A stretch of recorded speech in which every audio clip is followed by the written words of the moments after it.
Bien, bonjour les enfants. Alors aujourd'hui, on va voir comment construire les triangles. Alors, il y aura plusieurs façons. Aujourd'hui, on va en voir qu'une. Dans tous les cas, vous devez bien comprendre qu'il vous faut 3 informations pour construire des triangles. Pourquoi 3? Imaginons que je vous demande de construire un triangle où j'ai ces deux informations-là. AB mesure 5 cm et AC mesure 3,4 cm. Généralement, moi je trace toujours le plus grand des côtés, donc je vais tracer AB qui fait 5 cm. Donc voilà, j'ai mon AB qui fait 5 cm, je pense bien mettre les noms.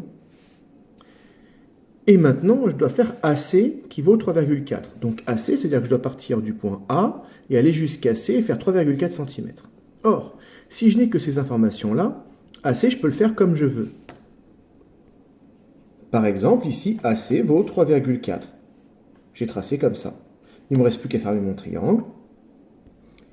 Et j'ai un triangle qui répond aux contraintes demandées. C'est-à-dire que j'ai fait ici mes 5 cm et ici mes 3,4 cm. Le problème, c'est que j'aurais pu le faire autrement. J'aurais pu me dire AB, je le fais comme ça, 5 cm, et maintenant les 3,4 cm, au lieu de le faire de cette façon-là, je vais l'incliner différemment. Je me retrouve donc avec deux triangles qui répondent aux contraintes de départ. Mais est-ce que ces triangles se superposent? Non, ils sont totalement différents. D'accord? Ils ont juste les longueurs de deux côtés en commun, mais l'angle ici n'est pas le même, la longueur de BC n'est pas la même, ce ne sont pas les mêmes triangles. Ce qui signifie que si je veux que tout le monde ait le même triangle, je dois vous donner soit la troisième longueur ici, vous l'avez déjà fait en primaire, soit je vous donne l'angle qui est ici, et il restera un troisième cas qu'on verra un peu plus tard, je vous donne une longueur et les deux angles. Dans tous les cas, je dois avoir 3 informations. Si j'ai 3 informations, vous aurez tous le même triangle. Et donc aujourd'hui, on va s'attacher au cas où vous avez les 3 longueurs. Par exemple, donc là vous allez en avoir 6. 2, 4 et 6. Vous allez avoir cette feuille. Il faut la faire. Donc, soit vous pouvez l'imprimer, et c'est parfait, vous l'imprimez, vous faites dans les cases. Si vous ne pouvez pas l'imprimer, c'est pas bien grave, vous faites sur une feuille blanche. Vous prenez une feuille blanche et vous me tracez les triangles, à peu près à la même disposition qu'ici, d'accord? Vous faites le premier là, le deuxième, le troisième, quatrième, cinquième, sixième, sur une feuille blanche. C'est comme vous voulez, ça ne me dérange pas. Par contre, moi, il va falloir que je vérifie votre travail. Et là, c'est plus embêtant car on n'est pas sur Exogène, je ne peux pas vous corriger comme ça. Et si vous prenez une photo, les dimensions vont être déformées et ainsi de suite. Et je ne peux pas me permettre, vu que vous allez avoir 3 feuilles chacun, de photocopier 3 fois 75, 75 en 6e dans mes classes, faire toutes ces photocopies-là, je ne pourrais pas. Donc, je vous propose de me les rendre soit quand vous revenez le 11 mai ou le 18 mai, je ne sais pas quand, et je corrigerai tout à ce moment-là. Je vous montrerai de toute façon à quoi ressemblent les triangles qu'il fallait faire. Vous devrez voir à peu près si c'est bon. S'il y a des grosses erreurs, en tout cas, vous les verrez. Et voilà, donc vous me les ramenez quand vous revenez aller au collège. Sinon, si vous ne revenez pas, vous pouvez également les faire ramener par vos parents qui les déposeront tous vos travaux dans mon casier. D'accord? Et je corrigerai à ce moment-là. Alors, comment faire? Donc, je vais faire le premier avec vous pour vous expliquer. Ici, je dois tracer un triangle ABC tel que AB égale 5 cm, AC égale 3,7 cm et BC égale 6 cm. Il faut commencer par tracer un des segments, un des côtés de mon triangle. Je peux commencer par celui que je veux. D'accord? Il n'y a pas d'ordre précis. Moi, en général, je commence toujours par faire le plus grand. C'est une habitude qu'on m'a donnée depuis que je suis en primaire, donc j'ai continué avec cette méthode-là. Je trace d'abord le plus grand. Je prends donc la règle et je fais un segment de 6 cm. Évidemment, moi je le fais au stylo parce que je suis sûr de moi. Normalement, une figure géométrique se fait au crayon de papier, d'accord? Et là, au stylo, vous verrez mieux qu'au crayon de papier, donc c'est pour ça que j'ai choisi le stylo. Je fais mes 6 cm.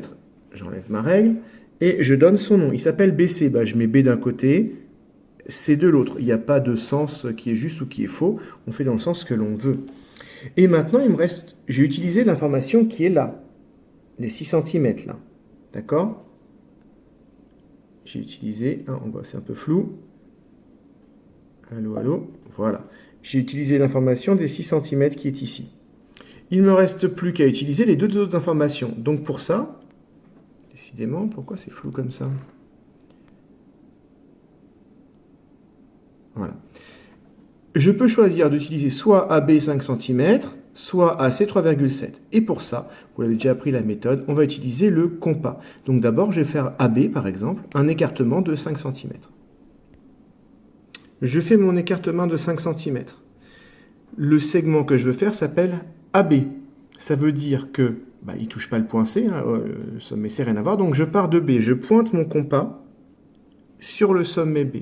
Et je fais un arc de cercle.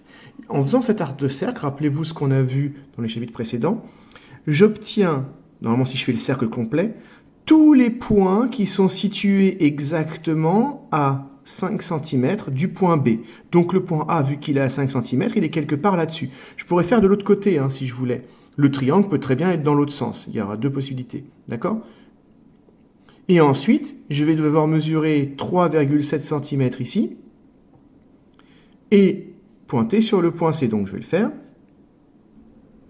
Donc, je mesure mes 3,7 cm ici. Et maintenant, c'est le segment AC qui fait 3,7. Comme je ne sais pas où est le point A, j'ai pointé sur C. Je pointe sur C et je fais un arc de cercle ici. Pas besoin de faire plus grand. D'ailleurs, si je veux, je peux gommer une partie, mais on laisse quand même les traits de construction. C'est ce qu'on appelle les traits de construction. Et où est mon point A? Eh bien, il est ici. Pourquoi?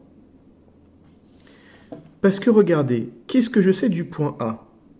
Il est à 5 cm du point B. On est d'accord? La distance entre A et B est de 5 cm. Donc mon point A est à 5 cm de B. Et en même temps, donc s'il est à 5 cm de B, je rappelle qu'il est sur le cercle de centre B et de rayon 5 cm. Mais le point A, il est aussi à 3,7 cm du point C. Donc il est sur le cercle de centre C et de rayon 3,7 cm. Si on avait fait les cercles complets, on aurait eu un deuxième point d'intersection en dessous là. Et donc on aurait pu faire le triangle comme ça. J'ai choisi de le faire vers le haut, on aurait pu le faire vers le bas. D'accord? Je n'ai plus à présent qu'à relier A avec B et A avec C. Et j'obtiens donc mon triangle complet avec toutes les dimensions. Alors si on veut, on peut marquer en dessous les dimensions. Ici, on peut écrire 6 cm, là 5 cm et là 3,7 cm. Voilà. Et on peut également gommer un petit peu cette partie des traits de construction. Et voilà, et vous remarquez que je n'ai pas gommé tous les traits de construction. Alors ici, ça se chevauche un petit peu, hein, mais les traits de construction sont toujours là. D'accord? Voilà, il ne vous reste plus qu'à faire la même chose pour les 5 autres triangles. Normalement, ce n'est pas bien compliqué. Pensez, je résume, hein. On trace le plus grand des côtés. Donc moi, j'ai pris BC 6 cm. Ensuite, je prends le compas. Je prends 5 cm. Comme c'est AB, je ne connais pas le point A. Donc je pointe en B et je fais un arc de cercle de centre B et de rayon 5 cm. Ensuite, je pointe sur C avec un compas ouvert à 3,7 cm et je fais un autre arc de cercle. Ici, ça donnerait quoi? On prend le plus grand côté, donc DF 5,1. Je tracerai DF qui fait 5,1 cm. Ensuite, je prendrai mon compas, je ferai 2,9 cm. Je pointerai sur le point D, puisque je ne connais pas le point E. Ensuite, je ferai un écartement de 3,8 cm. Je pointerai sur le point F, parce que je ne connais pas le point E. Je fais encore un arc de cercle. Ça doit se croiser et j'obtiens mon triangle. Voilà, j'espère que vous avez bien compris. Entraînez-vous. Je répète, hein, faites-le sur feuille blanche si vous ne pouvez pas imprimer cette feuille-là. Si vous pouvez l'imprimer, vous imprimez directement. Et vous me le rendez quand ce sera possible, à partir du 11 mai. Voilà. Et je vous enverrai une correction, une feuille corrigée, une photo en tout cas, pour vous montrer ce que ça devait donner en gros. Bien, je vous souhaite bon courage, amusez-vous bien et à demain. Au revoir les enfants.